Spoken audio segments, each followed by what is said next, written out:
Welcome to the intersection of technology, cybersecurity, and society. Welcome to ITSP Magazine. Knowledge is power, now more than ever.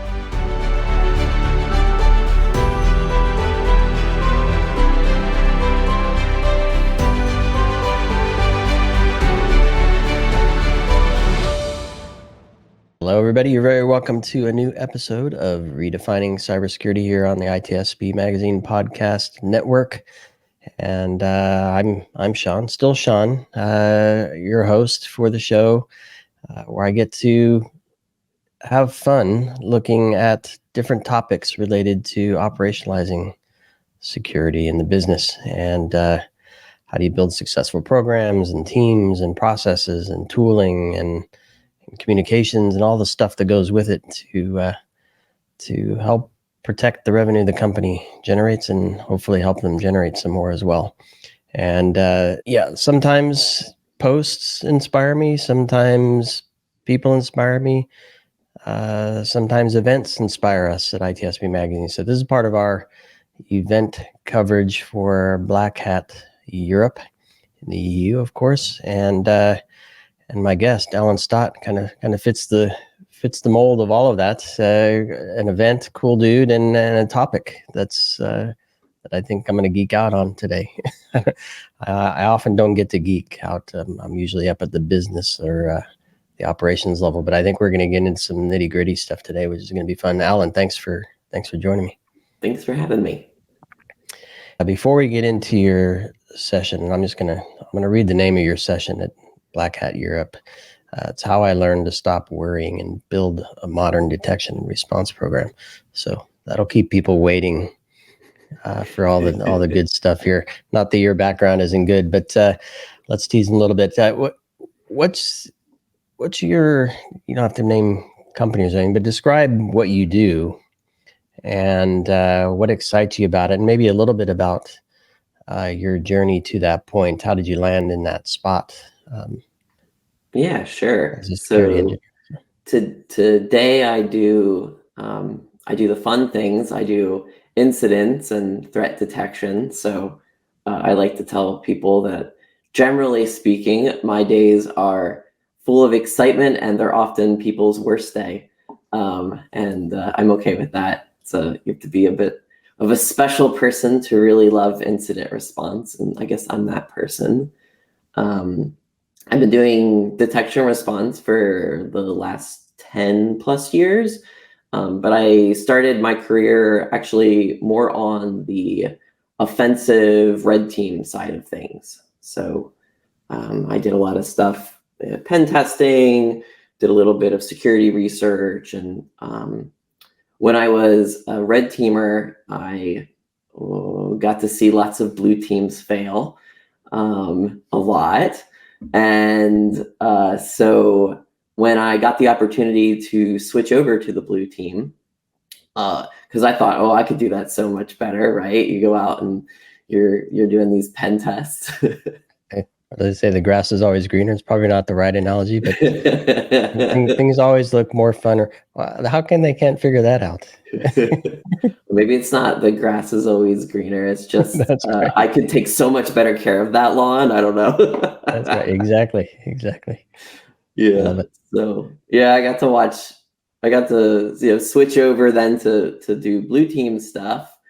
And I think what when you're a pen tester and you're coming in for a very set time or engagement, you have just that engagement. And I always equate this to the bad guys, when they're attacking, they're focused on this. They come in, they show up, it's a job essentially, and they go and they put in their hours. And on the blue team side of things, we do defense, but we also work for a business. So we go to meetings and we figure out planning and we do budgets, and it's a lot. It's you're not constantly making progress against the threats. Right. There are MBOs in there. Yes. Hopefully some time off as well, so you don't burn out. But Yeah, lots of real world elements in the world of business for sure. So I love that, and I know you do a lot. You do some stuff with B-sides too, if I'm not mistaken. Is that right? Yeah, I decided I wanted to give a talk this year. I've actually never given a talk until this year, and then I've given talks at 12 different conferences this year, I think is the number. And so I've gotten to speak at lots of different B-sides across the US. And then I was in Singapore for their B-sides. And then I've also gotten to speak at the Diana Initiative, which I'd never been to, but it's if you're doing the Hacker Summer Camp, it's the first one, and then there's B-sides Las Vegas, and off it goes from there. Yeah, that's a good group. I know Marco had a chance to chat with him for Hacker Summer Camp 2023 in Vegas, which is a few months back. Yeah, always a good group. They do a lot of good stuff for everybody, which is important. All right, so I want to maybe kind of start high level, and you had this phrase as we were putting this together, and it's part of your title as well. So how I learned to stop worrying is your title, but then you also note that how worrying can be a superpower. So to me, that says, go ahead and worry, recognize it, embrace it, and then set it aside and use whatever inspiration or adrenaline or whatever it is. yeah, that's right. That's my take on it. But I'd love to hear what all this means to you in the context of blue teaming and detection response. And I don't know, does it apply to red team as well? Oh, I'm sure it does. I would say first and foremost, worrying applies to me because I'm a dad. And so having a kid and being a worrier, I think parents resonate with the idea that you're constantly thinking about what could go wrong. The worry level just rises and stays there, and then it's a whole new threshold, right? That's right. That's right. And on blue team, that's what we do. We worry. We think about what things could go wrong. We think about all the different ways that like the defenses that we put into place like could be bypassed.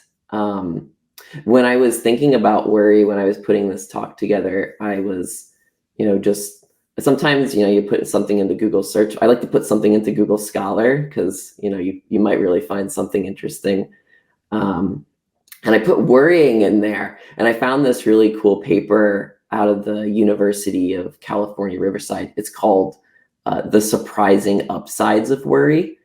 And in this paper, they argue that obviously worrying at extreme levels definitely has negative outcomes, but that worry has a really cool upside in that it keeps something at the front of your mind and is a reminder that you are trying to prevent an undesirable outcome. And it just kind of lingers there. And the talk is called How I Learned to Stop Worrying, because you want to address that worry. You want to take action. And that's how the worrying played in there, besides being just a really great Stanley Kubrick movie. That's right. That's right. Yeah, it's a cool word, and it makes you pause for a moment, right? It's real. It's a feeling, right? Yeah. And at the end of the day, we are humans. I was actually chatting with the team at NIST, and they have a whole team dedicated to human-centered cybersecurity, rooted in research and studies and academia. And so I love that you pulled on this thread out of UCR, some research that studied worrying and how it looks, right? I haven't read the paper, of course, but then to use that for your talk as an inspiration, or perhaps even some details within it is super cool. And if they're listening, I'm sure they're gonna be applauding and on the sidelines here. So I love that introduction, and I guess I think the next point we wanted to touch on maybe was why blue teams failed. But before we get there, I'd love your perspective. It's hard for me to stay on top of all the changes over time. And so I'd love for you, excuse me, to paint a picture of detection and response. I know there's a whole market category of XDR and Sure. of course you have SIM and SOAR and threat intelligence and all this stuff that kind of comes together to help with all that stuff. Can you paint a picture for everybody of what you're talking about in this context? I think that'd be great. Yeah. I've gotten to be in this field for a little bit, so I've kind of gotten to see how things have evolved. And I did a lot of non-security IT work before I did security work. And so I got to see from a distance, like the kind of creation of this thing that we call the Security Operations Center. And I was a sysadmin, and we never let those guys do anything. We'd be like, no, you're not having those. We're not giving you root access to that system. We're sorry. So watching it evolve from being this thing where I think, essentially it was a group that inherited some of the like newer security tech things, like at the time, like IDS and antivirus, and like they were, if the NetEng group let them, maybe the firewalls, we didn't, and then kind of move into this field where it incorporates everything from threat intel and understanding like what type of threats that the business that we protect, and then just the general industry that we're in is being targeted for, to building and tuning the things that we know are specific to the environment that we're in, that an attacker might want to gain access to or steal, and then having strong processes and automation and tooling that let you do that triage, that investigation, that response.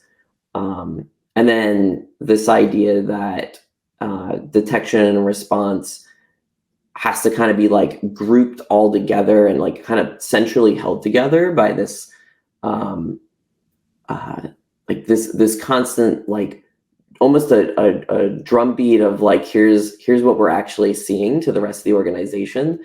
So like I'm a little biased. I've been in detection and response for a long time, so like I think it's the most important thing you could ever do. But informing like what controls that the organization's working on, informing red teams on the type of simulations that we want to do against the rest of the organization. And then even just like overall to the rest of the business, helping them understand not just like risk, because risk is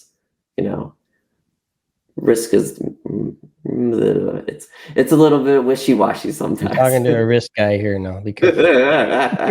I know. Somebody actually asked me after, because I talk about like intel driven detections, and he's like, oh, well, what do you think about like risk-based detections?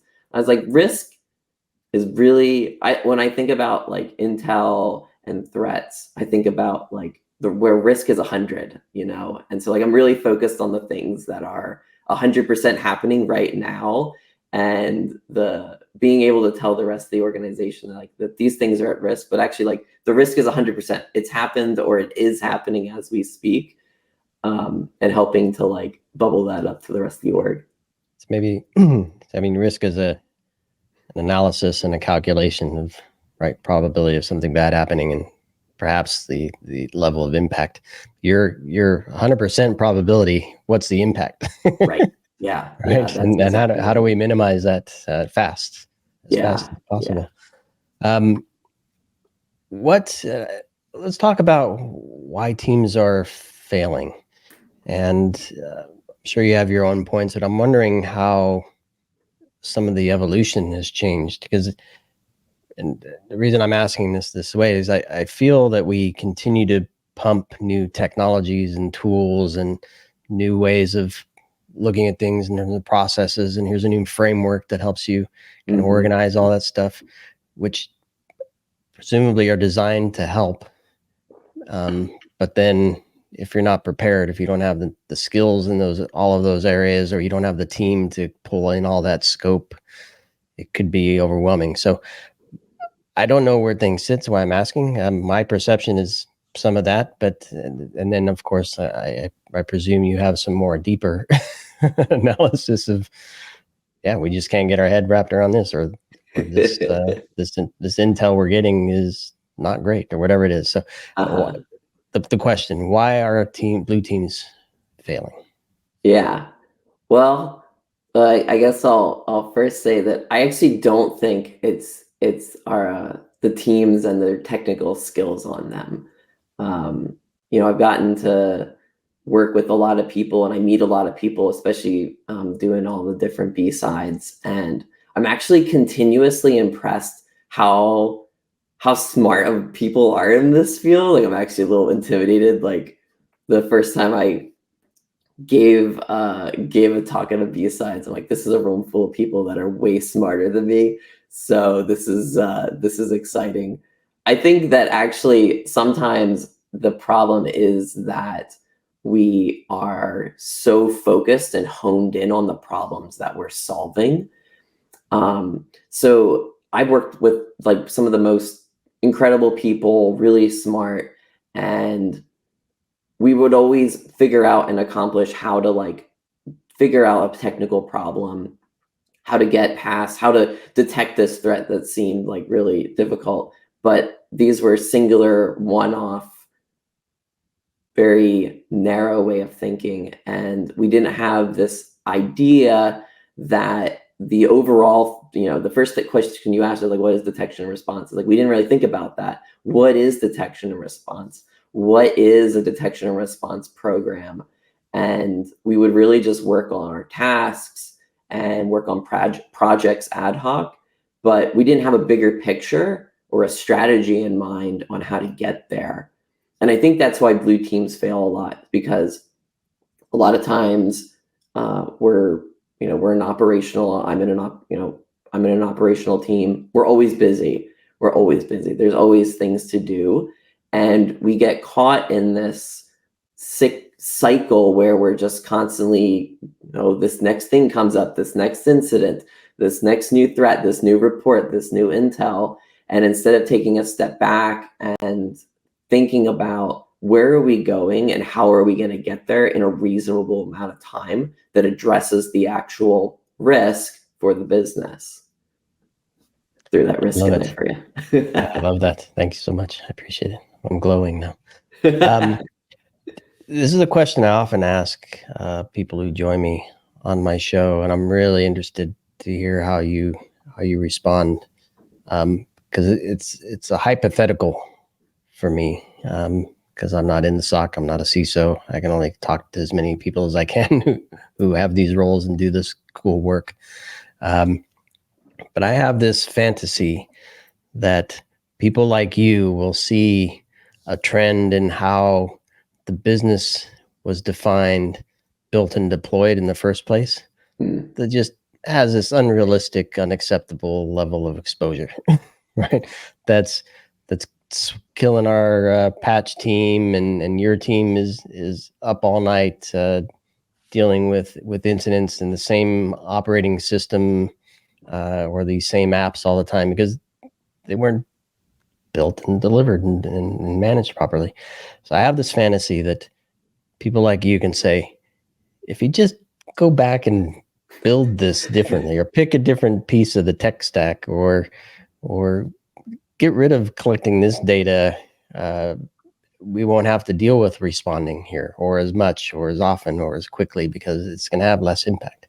So is it fantasy, or do you actually see any of that?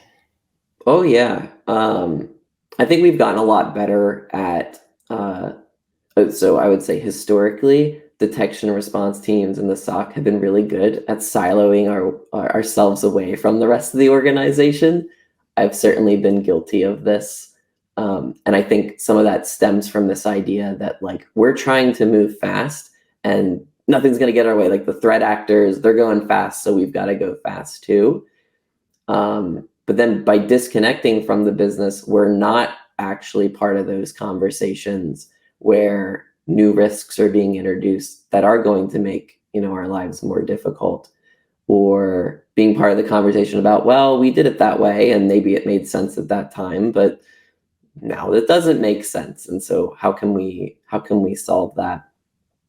I've been pretty fortunate that in all the organizations I've worked at, that threat detection response has always been part of like the conversation within any sort of new major effort or project at the company.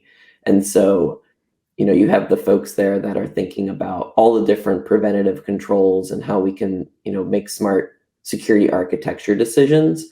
But then having a threat detection response person who's thinking about the type of incidents, thinking about the type of detections they're going to have to write for that is just really great to be part of that conversation and say, hey, so yes, that might work. It might work if we isolate that environment entirely, but also we won't be able to get any visibility out of that environment, or just weighing those pros and cons. I think threat detection folks think maybe even differently from the folks that do security architecture.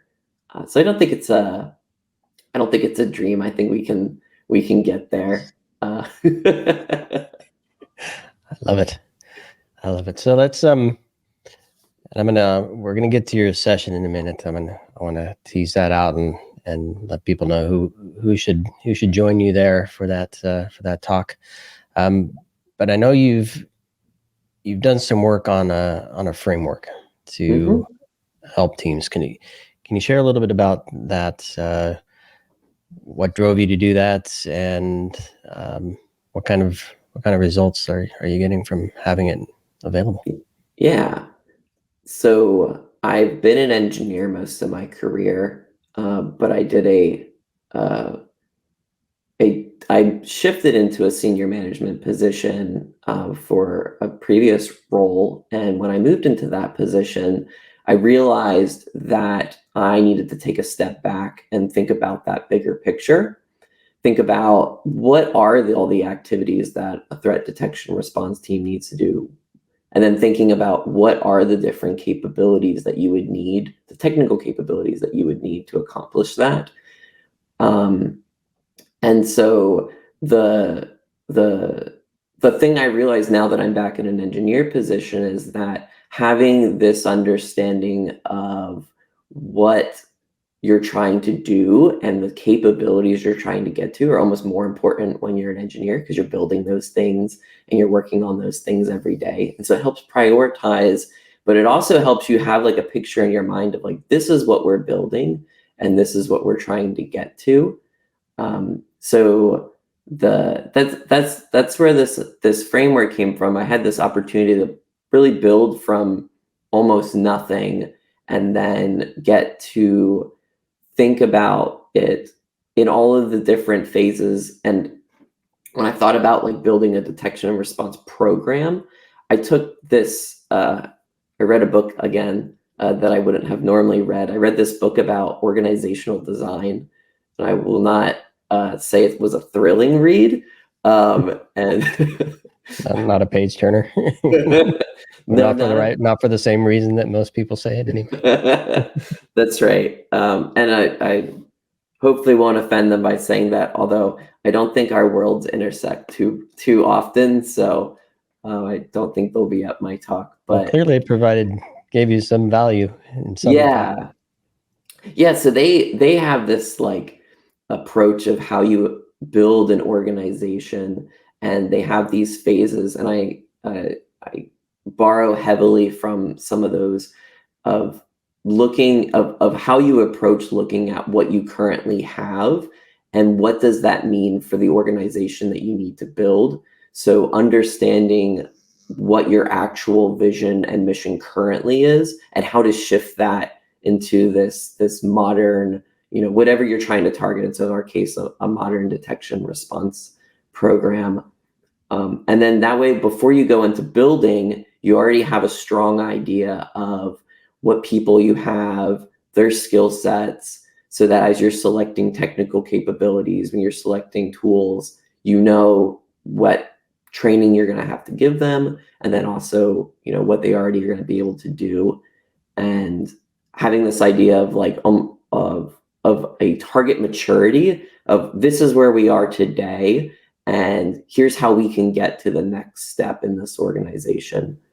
And so I took a lot of between thinking about building the program from new, having that opportunity, and then also having this, well, I'm building something new. People have built new, whatever it is, doesn't have to be detection and response. Like, we've been building new teams and new organizations for a long time. Surely there's something to learn there. And I think just having a something to start with before putting the framework together, that I took a lot of inspiration from that. I love it. Super cool. Super cool. I don't know if that's public or not, but whatever, if it's shareable, do share it. If not, they can talk to you and learn more about it. I do want to go in our few minutes we have left here, kind of talk about your session. Again, it's how I learned to stop worrying and build a modern detection and response program. Kind of lay out the framework of your talk. What, don't give anything away, but what are some of the key points you hope to make, and who are you telling those points to? Yeah. Target audience. So my target audience is and I've gotten to speak to people in all of these different ones, and so that I can say for a fact that I've heard people say I enjoyed this about this. The talk I'll give at Black Hat will be my best version of it, as there's a lot of stuff that I haven't talked about before at some of my other B-sides talks. So that's kind of exciting for me to talk about some of the work we've been doing. But it could really be a CISO that wants to understand what is modern detection response. Like, I know I have to have, an incident response team, but what are actually how does it fit in my overall security program? It could be the managers and directors that are building the processes, hiring the people that do this work, and giving them a roadmap for how to find those, like how to identify what skill sets you need based on what you're trying to build. And then the builders, the people that are configuring the stuff, that are writing the code, understanding how it all fits together. The big takeaways from the talk are, one is very, I would say, very manager focused in the beginning, especially, where I talk a lot about how do you figure out what your people need from you to move forward into this modern design. And then I talk a lot, the two really neat things that I build during the presentation is this view of how do all these processes work together? How does threat intelligence need to connect to our triage and response processes? How do we prioritize the work within this program? And then how do we report it out? And then it was originally an afterthought to when I was originally thinking about this talk. And I gave a very early version of this at a conference, and somebody said, that should be at least a quarter of it. And it's, how do you evaluate and report on the success and failures of the program? How do you really tell people what you do and whether you're performing? And then how do you sell it? Because I do this talk and they talk about, all these different processes and all these things you can do and all these technical capabilities and how the tools all fit together. And, I can see people being like, oh, that'll never happen where I'm at. Like, I don't have budget. I don't have people. Exactly. Well, this is one of the reasons I was, I love the whole, anything connected to the SOC, having built a SIM product in yesteryear. Anything in there is of interest to me. But I've also, and I think I put a piece together on my newsletter that businesses are, they call it transformation, right? Businesses are transforming all over the place. Does cybersecurity get a shot at that at some point? so when you had, I equate transformation to modernization. So the word modern here is what caught me as well, because I do think it, and it's not just buying the latest and greatest technologies or getting the latest feed or 5 feeds instead of 2. That doesn't make it modern. Modern is thinking differently about it and applying new ways and new approaches, leveraging new frameworks. And maybe even redefining how to, like you said, measure and report out. If you switch those up from the beginning, you might end up in a very different spot that's much more powerful and meaningful.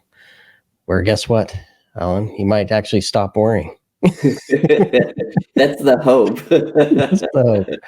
That's the hope. This has been a fantastic chat. Allyn, did you have anything else you wanted to add? I write a very infrequent newsletter. All right. It's called Meoward, meoward.com, whatever you want to put in there. I just hope folks are interested in coming to the talk. I like to say that, for those that do incident response, especially, there's a moment that I always have with those folks where I say, we talk about what we do and like how it stops, and we do this amazing work, and then what we do is what we report is we just report our time to detect, our time to respond, and our time to contain, and we don't say anything about the impact we're having to the business and what we need to change and where we need to go. Exactly. Well, this has been a ton of fun. I will include a link to your newsletter so people can connect to that. So be sure to get me that, meoward.com, verbally there again. How I Learned to Stop Worrying and Build a Modern Detection and Response Program by Allyn Stott, of course. It's Tuesday, December 7th at 11:20. Black Hat Europe is December 4th through the 7th. At the Excel London in England, of course. Sad I won't be there for that. Maybe next time I'll get to join you in person. But if you're there, or you have a way to get a chance to see this talk, I would encourage it. It's a great topic, and it seems like you're doing some really good work there, Allyn. So congratulations on the talk. Hopefully you get some good engagement in the session, and people can connect with you. LinkedIn will share that as well for folks if they want to reach out to you there. So thanks again. Appreciate your time, and thanks everybody for listening and watching, and hopefully you learned something new, and we made you think a little bit. And go see Allyn. That's all I'm going to say there. So catch you later. Subscribe, share with your friends and enemies. See ya. We hope you enjoyed this conversation.